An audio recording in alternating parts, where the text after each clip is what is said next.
नमस्कार साथियों, स्वागत है आपका अपने YouTube चैनल भाषा निकेतन में। साथियों, हम बात करेंगे हिंदी भाषा एवं साहित्य का वस्तुनिष्ठ इतिहास, जो पुस्तक सरस्वती पांडे एवं गोविंद पांडे जी की है। साथियों, इस पुस्तक से हम जो प्रश्नोत्तरी शुरू किए हैं वो बहुत ही महत्वपूर्ण प्रश्नोत्तरी है आपकी TGT PGT एग्जाम के लिए। साथियों, हम इस प्रश्नोत्तरी में भक्तिकाल को कर रहे हैं और भक्तिकाल का यह 7वां प्रश्नोत्तरी है। इस पुस्तक का यह 13वां आपका वीडियो है। तो चलिएगा, हम लोग देर न करते हुए वीडियो शुरू करेंगे। तो आज का प्रश्न साथियों हम देखते हैं कौन सा है। तो भक्तिकाल से आज का प्रश्न हमारा है कि कविता करके तुलसी न लसे, कविता पलसी तुलसी की कला। तुलसी के संबंध में उक्त कथन किसका है कि कविता करके तुलसी न लसे, कविता पलसी तुलसी की कला।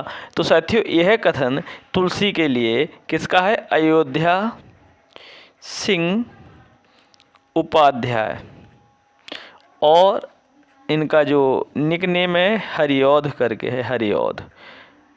अयोध्या सिंह उपाध्याय, हरिऔध। ठीक है, अगला प्रश्न देखिए।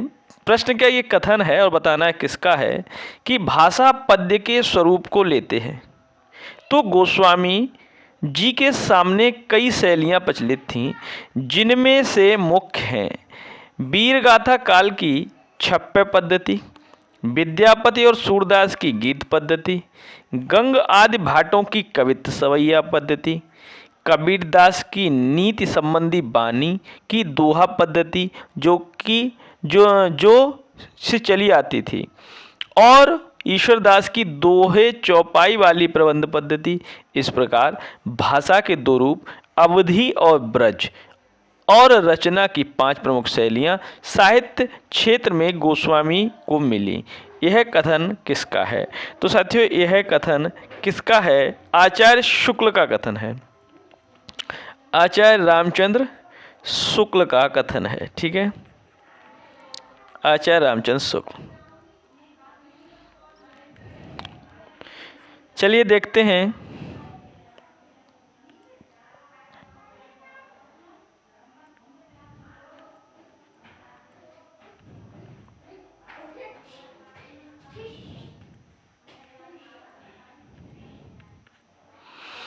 देखिए, अगला प्रश्न है,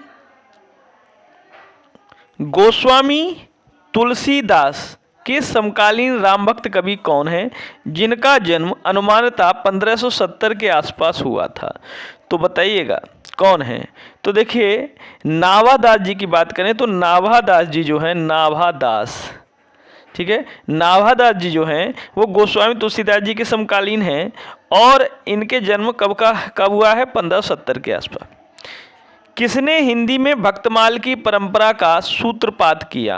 भक्तमाल की परंपरा का सूत्रपात किसने किया है? तो नाभादास जी ने ही किया है, नाभादास। ठीक है, नाभादास ने किया है। ठीक है, अगला प्रश्न है कि नाभादास के गुरु का क्या नाम था?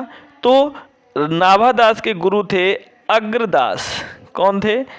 अग्रदास। नाभादास के गुरु थे अग्रदास। डॉक्टर गियर्सन ने नाभादास का उपनाम क्या बताया है? देखिए, डॉक्टर गियर्सन ने नाभादास का उपनाम नारायण दास बताया है। नारायण दास क्या बताया है? नारायण दास। नाभादास ने सन 1585 ईस्वी में, या कहें तो संवत 1642 के आसपास ब्रज भाषा में किस ग्रंथ की रचना की? तो साथियों, किस ग्रंथ की रचना की है? तो भक्तमाल, भक्तमाल की रचना की है, भक्तमाल। ठीक है, चलिए देख लेते हैं अगला प्रश्न। अगला प्रश्न है कि भक्तमाल में कितने कवियों का जीवन वृत्त और भक्ति महिमा सूचक को कितने छप्पयों में लिखा गया है? बताइए, भक्तमाल में कितने कवियों का वर्णन है? तो अगर ये बात देखते हैं तो भक्तमाल में साथियों 200 कवियों का वर्णन है। कितने कवि हैं? 200। दूसरा प्रश्न है कि महिमा सूचक, भक्ति महिमा सूचक को कितने छप्पयों में लिखा गया है? तो साथियों 316 छप्पयों में, 316 छप्पयों में लिखा गया है। अगला प्रश्न, सन 1712 ईस्वी में प्रियादास ने भक्तमाल की टीका किस शीर्षक से ब्रजभाषा के कवित्त सवैया शैली में लिखी है? बताइए। सन 1712 ईस्वी में प्रियदास ने भक्तमाल की टीका किस शीर्षक से लिखी है? तो साथियों उन्होंने रसबोधिनी शीर्षक से, किससे? रसबोधिनी शीर्षक से, ठीक है, टीका लिखी। नावादास ने रामचरितमानस या रामचरित से संबंधित कितने अष्टयाम की रचना की जो संस्कृत के चंपू काव्य शैली में रचित हैं? कितने आपके नावादास के रामचरित संबंधित अष्टयाम है? तो 2। कितने? 2 अष्टयाम। अब देखिए नावादास ने अष्टयाम की रचना किस भावना को लेकर की है, इसकी अन्य विशेषता कौन सी है? देखिए नावादास ने जो रचना की है वो श्रृंगारिक भक्ति अथवा रसिक भावना को लेकर की है। श्रृंगारिक भक्ति, ठीक है, एवं रसिक भावना, ठीक है, रसिक भावना को लेकर की है। चलिए देखते हैं अगला प्रश्न। अगला प्रश्न है कि नावादास द्वारा किसके संदर्भ में भक्तमाल में कही गई महत्वपूर्ण पंक्तियां हैं? देखिए ये लिखा है इसमें कि कबीर कानी राखी नहीं वर्णाश्रम सठ दर्शनी, ये किसके लिए कहा गया है? तो कबीर दास के लिए कहा गया है। किसमें कहा गया है? भक्तमाल में। अगला देखिए निरंकुश अति निडर रसिक जस रसना, ये किसके लिए कहा गया है? मीराबाई के लिए। मीराबाई के लिए कहा गया है भक्तमाल में। अब देखिए ये है कि ठीक है रसना यहाँ गायो करके है, रसना गायो, ठीक है, ये यहाँ आ गया है। त्रेता काव्य निबंध करी सत कोटि रसायन, और इक अक्षर उच्चरई ब्रह्म इत्यादि परायण, अब भक्तन सुख देन बहुरी लीला विस्तारी, रामचरण रस मत रहत अहिनिस व्रतधारी, और संसार अपार के पार को सुगम रूप नौका लियो, कल कुटिल जीव निस्तार रहित वाल्मीकि तुलसी भयो। ये बताइए ये एक छप्पा है, ये किसके लिए है? तुलसीदास। तुलसीदास भक्तमाल में तुलसीदास के लिए कहा गया है। चलिए देखते हैं ये पंक्ति अगली है। उक्ति चोज अनुप्रास बरन अस्थित अति भारी, बचन प्रीति निर्वाह अर्थ अद्भुत तुकधारी, विमल बुद्धि गुण और को जोभ है गुण स्वननि धरे, और सूर कवित्व सुन कौन कवि जो नहीं सिर चालन करे। बताइए सूरदास जी के लिए, देखिए सूरदास जी के लिए है, ठीक है, भक्तमाल में। अब देखिए ये है लीला पदरस रीति ग्रंथ रचना में नागर, सरस उक्त युक्त भक्त रहे गान उजागर, चंद्रहास अग्रज सुहृदय परम प्रेम पथ में पगे, नंददास आनंद निधि रसिक सुप्रभु हित रंग मगे। ये किसके लिए? ये साथियों नंददास आ गया नाम, देखिए नंददास के लिए है, नंददास, ठीक है। चलिए अगला देखते हैं प्रश्न। अगला प्रश्न है अवधपुरी की शोभा जैसी कहीं नहीं सकई शेष श्रुति तैसी, किसकी पंक्तियां हैं? बताइए। ये अष्टयाम में नावादास की पंक्तियां हैं। किसकी पंक्तियां हैं? नावादास। अगला प्रश्न है केशवदास का जन्म बुंदेलखंड के ओरछा नामक नगर में कब हुआ और मृत्यु कब हुई? देखिए इनका जन्म जो है 1555 ईस्वी में जन्म हुआ है, 1555 ईस्वी में, और मृत्यु इनकी हुई है 1617 ईस्वी में। मृत्यु इनकी 1617 ईस्वी। 225 प्रश्न है। देखिए केशवदास का उपनाम क्या था और ये किस संप्रदाय में दीक्षित थे? देखिए केशवदास का जो उपनाम है वो याद रखिएगा वेदांती मिश्र है, वेदांती मिश्र। और ये किस संप्रदाय में दीक्षित थे? तो निम्बार्क संप्रदाय में, निम्बार्क संप्रदाय में दीक्षित थे।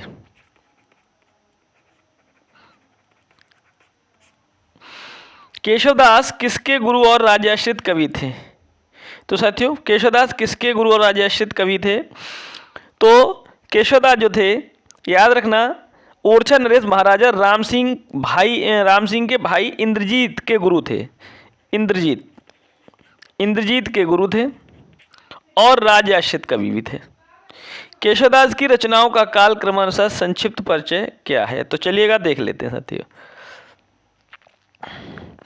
देखिए, सबसे पहले हम बात करें रसिक प्रिया। देखिए, रसिक प्रिया का जो समय है वो 1591 है। ठीक है, इसमें 16 प्रभाव या अध्याय हैं। और किस प्रकार का ग्रंथ है? रीति ग्रंथ है साथियों, रीति ग्रंथ है। और रस कौन सा है? या रस या श्रृंगार का वर्णन है, श्रृंगार वर्णन। रामचंद्रिका में क्या है? ये समय इसका 1601 है। 39 इसमें प्रकाश हैं। ठीक है, अध्याय के रूप में। प्रबंध काव्य है, प्रबंध काव्य है और राम के चरित्र पर आधारित है, राम के चरित्र पर आधारित। कविप्रिया 1601 का है, 16 प्रकाश है इसमें, 16 प्रकाश है। रीति ग्रंथ है, रीति ग्रंथ है और अलंकारों का इसमें वर्णन है, अलंकारों का वर्णन है। रतन बावनी की बात करें तो 1607 का ग्रंथ है और 53 छंद हैं। छंद कितने हैं? 53। प्रबंध काव्य है। डिंगल शैली का एक राजनीतिक ग्रंथ है, डिंगल शैली का राजनैतिक ग्रंथ।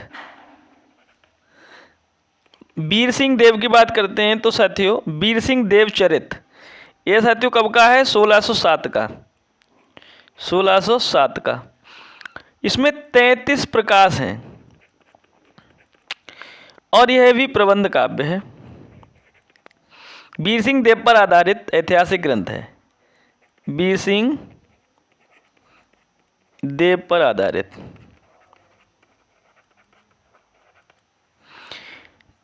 अब अगला है विज्ञान गीता, 1610 का है। 21 प्रभाव हैं इसमें। प्रबंध है, प्रबोध चंद्रोदय का अनुवाद है, प्रबोध चंद्रोदय का अनुवाद। जहांगीर जस चंद्रिका, इसमें साथियों समय इसका है 1612। ठीक है, प्रबंध काव्य है ये और जहांगीर के दरबार का वर्णन, जहांगीर के दरबार का वर्णन। और एक छंदमाल रचना, यह आपकी रीति ग्रंथ है, छंदों का वर्णन है, छंदमाल में छंदों का वर्णन। ठीक है, एक नक्सिक इनकी और रचना है, नक्सिक, यह एक रीति ग्रंथ है। राधा के अंगोपांगों का वर्णन, राधा के अंगों उपांगों का वर्णन है। ठीक है, चलिए फिर देखते हैं। अगला प्रश्न है कि किस किसने केशवदास को हिंदी में रीति काव्य का प्रवर्तक माना है? किस किसने माना है? देखिए, एक तो मानने वाले आचार्य विश्वनाथ प्रसाद मिश्र हैं, आचार्य विश्वनाथ प्रसाद मिश्र। एक तो आचार्य विश्वनाथ प्रसाद मिश्र इनको रीति काव्य का प्रवर्तक मानते हैं। डॉक्टर नगेंद्र भी मानते हैं, डॉक्टर नगेंद्र।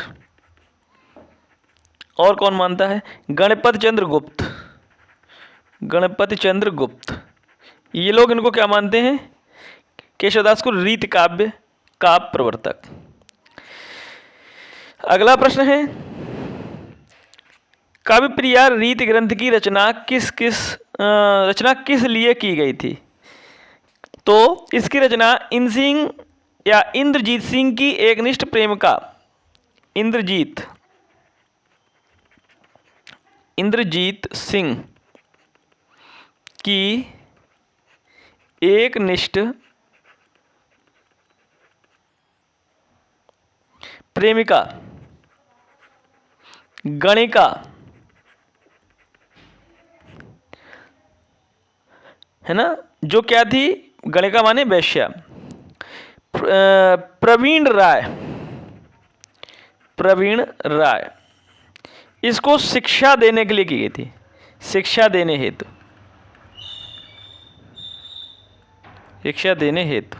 ठीक है। कौन से विद्वान केशव को अलंकारवादी मानते हैं, बताइए। अलंकारवादी आचार्य शुक्ल ने कहा है इनको। अब देखिए एक दिया है कि यद्यपि सुजति सुलक्षणी सुबरन सरस सुरत वसन विनु न विराजिए कविता भूषण विनु न विराजिए कविता वनिता मित्र, किसकी पंक्तियां हैं? तो ये केशवदास की स्वयं की पंक्तियां हैं, केशवदास। अब देखिए यहाँ भूषण शब्द आ जाए तो भूषण की मत समझ लेना, ये केशवदास की पंक्तियां हैं। केशवदास किसके अनुयायी थे?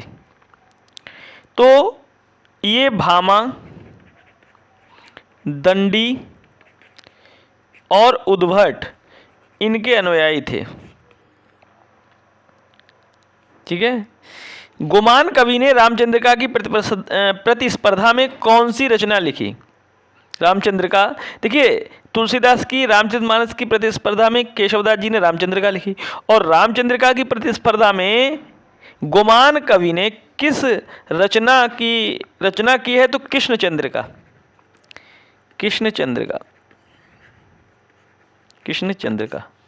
ठीक है। चलिए देख लेते हैं अगला प्रश्न। किस विद्वान ने केशवदास की कटु आलोचना करते हुए लिखा क्या कि केशव को कवि हृदय नहीं मिला था, उनमें वह सहृदयता और भावुकता न थी जो एक कवि में होनी चाहिए। वे संस्कृत साहित्य में सामग्री लेकर अपने पांडित्य और रचना कौशल की धाक जमाना चाहते थे। यह कौन कहते हैं? तो आचार्य शुक्ल कहते हैं। आचार्य शुक्ल के ये वक्तव्य हैं। डॉक्टर सिंह ने केशवदास को क्या कहा है, बताइए, है ना? डॉक्टर विजयपाल सिंह है ये, डॉक्टर विजयपाल सिंह ने केशवदास को कोर्ट का कवि कहा है। कोर्ट का कवि या कोर्ट का कवि केशवदास को किसने कहा है? तो डॉक्टर विजयपाल सिंह ने। केशवदास कृत रामचंद्रिका पर किन किन रचनाओं का प्रभाव पड़ा? देखिए रामचंद्रिका पर याद रखना है प्रसन्न राघव, हनुमान नाटक,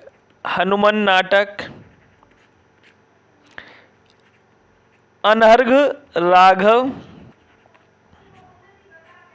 कादंबरी तथा नैषध चरित, इनका प्रभाव पड़ा। अगला प्रश्न है, आलोचकों के केशवदास व रामचंद्रिका के संबंध में निम्नलिखित कथन है। देखिए ये कथन बताने, देखिए ये कवि को दीन न चाहिए विदाई, पूछे केशव की कविताई, और ठीक है उड़गन केशवदास, ये दोनों ये कथन है ये नाभादास के हैं। किसके? नाभादास। कठिन काव्य का प्रेत किसने कहा है केशवदास जी को? तो रामचंद्र शुक्ल ने। रामचंद्रिका छंदों का एक अजायब घर है, ये किसने कहा है? तो रामस्वरूप चतुर्वेदी ने। रामस्वरूप चतुर्वेदी।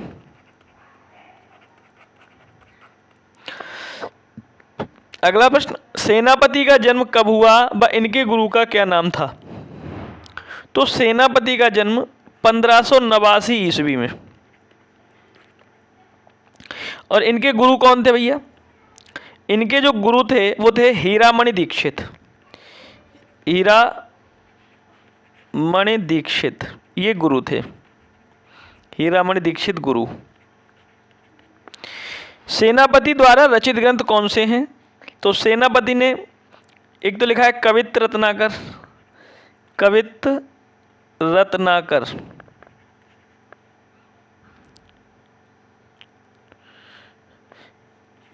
और काव्य कल्पद्रुम, काव्य कल्पद्रुम।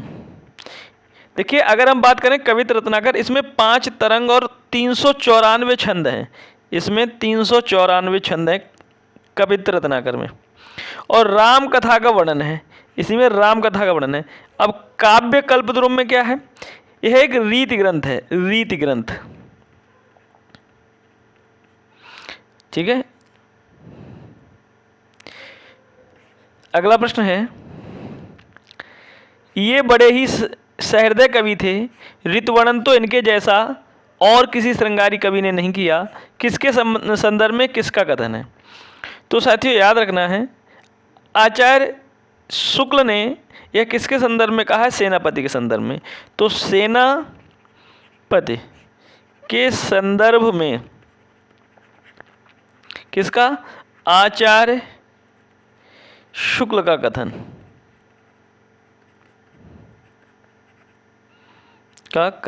ठीक है, आचार्य शुक्ल का कथन। सेनापति ब्रजभाषा के कवि हैं और इनका सर्वाधिक प्रिय अलंकार कौन सा है? तो साथियों इनका सर्वाधिक प्रिय अलंकार श्लेष अलंकार है, श्लेष। अब देखिए नोट करके, अन्य राम भक्त कवि निम्नांकित हैं, ठीक है, और इनकी रचनाएं भी हैं। देखिए सबसे पहले हम बात करें प्राणचंद चौहान, प्राणचंद चौहान। प्राणचंद चौहान, इनकी रचना है रामायण महानाटक, रामायण महानाटक। कब की रचना है? 1610 ईस्वी। अगले हैं माधव दास चरण, माधव दास चरण। इनकी रचना है रामरासो, पहली है रामरासो,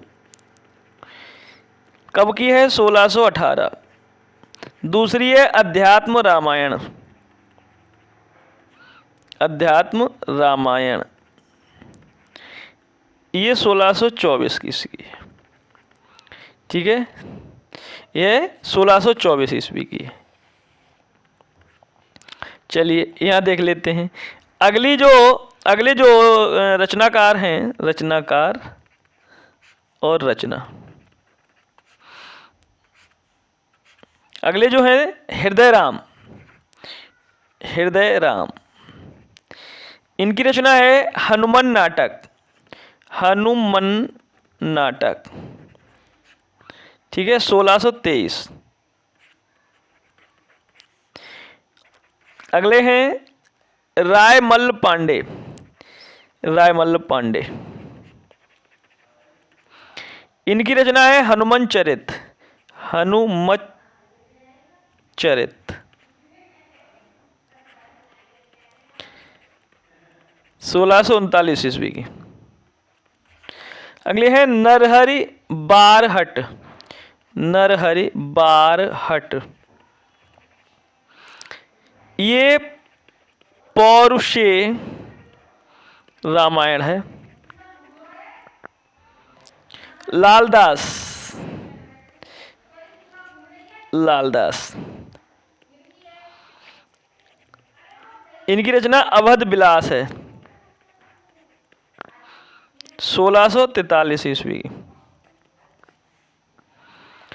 और अगले हैं कपूर चंद त्रिखा, कपूर चंद्र त्रिखा। इन्होंने रामायण लिखी है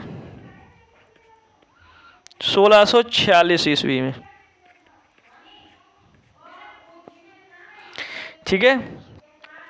ये सभी वे रचनाकार हैं और उनकी रचनाएं जो राम भक्त या राम भक्त धारा से संबंधित हैं। अगला प्रश्न है, रामायण महानाटक एक कैसा प्रबंध काव्य है जिसमें दोहा चौपाई की प्रधानता है? ये एक संवादात्मक प्रबंध काव्य है। संवादात्मक, संवादात्मक,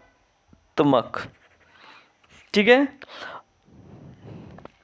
अगला है कि हृदय रामकृत हनुमान नाटक पर किसका सर्वाधिक प्रभाव है? इसका एक नाम और क्या है? हृदय रामकृत हनुमान नाटक पर किसका प्रभाव है? संस्कृत के हनुमान नाटक का।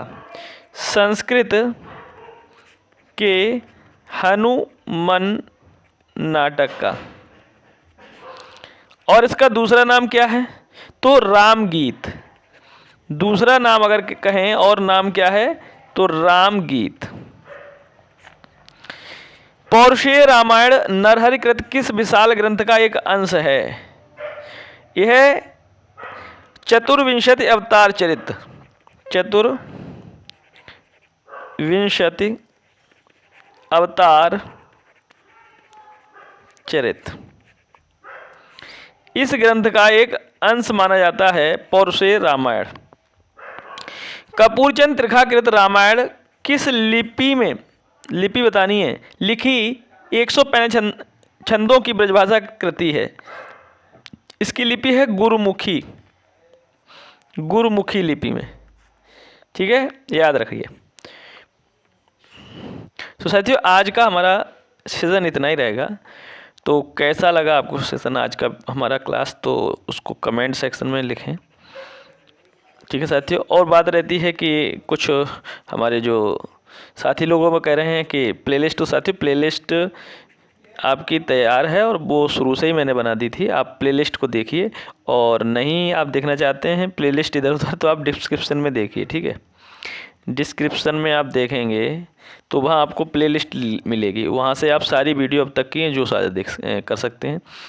और इसके अलावा आप टेलीग्राम चैनल पर सारी वीडियो आपको मिल जाएंगी, और वहाँ ही आपको PDF भी उपलब्ध करा दी जा रही है, ठीक है। देखिए जो क्लास अभी चल रही है वर्तमान में उसकी PDF अभी नहीं मिल पाएगी। कुल मिला के जो क्लास पिछली हैं उन सब की आपको PDF मिलेगी, ठीक है। तो आप लोग वहाँ जुड़ जाइए, टेलीग्राम चैनल पे जुड़ जाइए। लिंक, इसका भी लिंक आपको डिस्क्रिप्शन में मिल जाएगा, ठीक है।